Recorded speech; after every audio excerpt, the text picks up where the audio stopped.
Madame, Monsieur, bonsoir. Nous sommes le jeudi 30 mars. Vous êtes sur Al24 News. Bienvenue dans ce 24 heures Afrique. Au terme de sa mission en tant que représentant permanent de l'Algérie au sein des Nations Unies, Nadir Larbaoui s'est entretenu avec le secrétaire général des Nations Unies. Antonio Guterres n'a d'ailleurs pas manqué d'exprimer son admiration quant à l'approche du président algérien Abdelmadjid Tebboune sur les affaires mondiales. Dans ce sillage, Guterres estime que les Nations Unies et l'Algérie entretiennent des relations exemplaires. Amin Touta. Le numéro 1 de l'Organisation des Nations Unies, Antonio Guterres, salue l'engagement permanent du président algérien Abdelmadjid Tebboune et son rôle dans la promotion de la paix et de la stabilité au niveau régional et international. À l'occasion de la fin des fonctions du représentant permanent de l'Algérie à l'ONU, Nadir Larbaoui, le secrétaire général de l'ONU est revenu sur le caractère distingué des relations entre l'Algérie et les Nations Unies, les qualifiant d'exemplaires. Guterres a transmis ses salutations au président Tebboune, lui exprimant son admiration pour sa vision globale des questions internationales et rappelant les discussions approfondies qu'il a eues avec le président de la République en marge de sa participation au sommet de la Ligue arabe à Alger le 1er novembre dernier.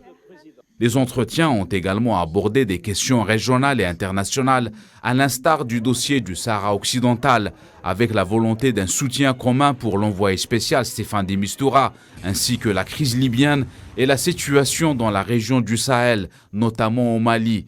Pour sa part, Nadir Larbaoui a exprimé ses remerciements au secrétaire général de l'ONU pour le soutien qui lui a été apporté durant l'exercice de ses fonctions. Une reconnaissance de la part du secrétaire général de l'ONU qui témoigne une fois de plus de l'attachement de l'Algérie aux valeurs et aux principes de la Charte des Nations Unies, en particulier celles liées à la décolonisation, ce qui place l'Algérie sur de bons rails pour la candidature au poste de membre non permanent au Conseil de sécurité de l'ONU pour la période 2024-2025. L'indépendance du Sahara occidental et le droit à l'autodétermination de son peuple est une condition sine qua non pour la résolution du conflit qui oppose le Sahara occidental et l'occupant marocain. À ce propos, le représentant du Front Polisario aux Nations Unies réitère la conviction du Front Polisario et au même titre du peuple sahraoui. Khadija Khadaoui. Le représentant légitime du peuple sahraoui signe et persiste, seul le droit des Sahraouis à l'autodétermination sera une solution immuable au conflit qui l'oppose à l'occupant marocain. Une revendication réitérée par le représentant du Front Polisario auprès des Nations Unies et coordinateur avec le MINURSO Sidi Mohamed Ammar lors d'une consultation bilatérale avec l'envoyé personnel du secrétaire général pour le Sahara occidental, Staffan de Mistura.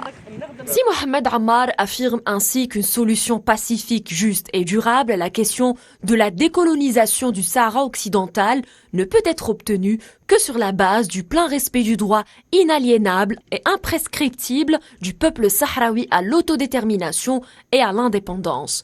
Trouver une solution pérenne au conflit sahraoui est une préoccupation internationale, que ce soit les amis du Sahara occidental et en même titre, l'ONU et l'envoyé spécial des Nations Unies affirment sa foi en l'autodétermination du peuple sahraoui. Pour rappel, ces consultations concernent les deux belligérants, à savoir le Maroc et le Front du Polisario, et en même titre que les amis du Sahara occidental, en vue de son exposé au Conseil de sécurité en avril prochain.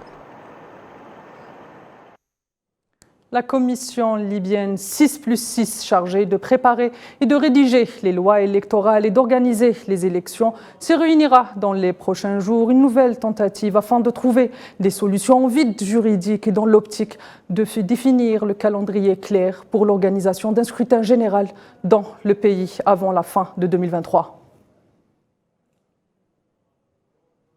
Au Sénégal, dans le cadre du procès pour diffamation de l'opposant Ousmane Sonko, la justice a rendu son verdict 2 mois de prison avec sursis, une peine qui préserve son éligibilité pour la présidentielle de 2024, selon ses avocats. La recrudescence des violences des groupes armés dans l'est de la République démocratique du Congo, fortement condamnée par le Conseil de sécurité des Nations Unies. La chef de la mission des Nations Unies dans le pays dénonce une crise sans précédent. Bintou Keïta affirme que 2022 a été la plus meurtrière pour les casques bleus de la MONUSCO, avant de rappeler que le nombre de déplacés forcés internes a aussi explosé en 2022 dans le pays. Le secrétaire général des Nations Unies, Antonio Guterres, s'est dit profondément préoccupé par la progression des groupes terroristes au Sahel et dans d'autres parties de l'Afrique. Un constat qui place le continent au cœur des priorités onusiennes pour lutter contre ce fléau. Leïla Gertal. La lutte contre le terrorisme est désormais un impératif pour le continent africain et pas seulement. Devant les développements géopolitiques dans ce continent, la situation n'a jamais été aussi délicate. Le retrait des forces françaises Barkhane de cette région du Sahel et l'aspiration des gouvernements africains à vouloir reprendre leur destin en main en matière sécuritaire a encouragé certaines puissances malveillantes et certains groupes terroristes activant dans diverses régions en Afrique à profiter de l'occasion et redoubler leurs attaques terroristes. Ce constat laisse très peu de choix au gouvernement en place. Agir devient une nécessité, conscient de la gravité de la prolifération de ces groupes armés d'obédience aussi diverses que le sont ces groupes. Le secrétaire général de l'ONU, Antonio Guterres, a affirmé que l'ONU va collaborer de manière étroite avec l'Union africaine et les organisations régionales et sous-régionales dans leur lutte contre le terrorisme et œuvrer pour le renforcement de son travail pour une importante initiative de paix. C'est dire qu'aujourd'hui, la lutte antiterroriste est le problème de tous, car le terrorisme, lui, ne connaît pas et ne reconnaît pas les frontières. Au Malawi, le bilan des victimes s'est alourdi. Il est passé à 676 morts et plus de 1400 blessés selon les autorités locales. Le bilan reste encore provisoire.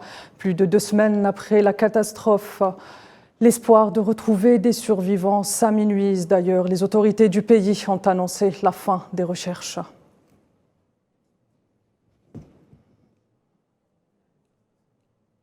Madame, Monsieur, c'est la fin de ce point de l'actualité africaine. L'info continue sur l'ensemble de notre plateforme digitale. Je vous retrouve demain à la même heure. D'ici là, prenez soin de vous. À demain.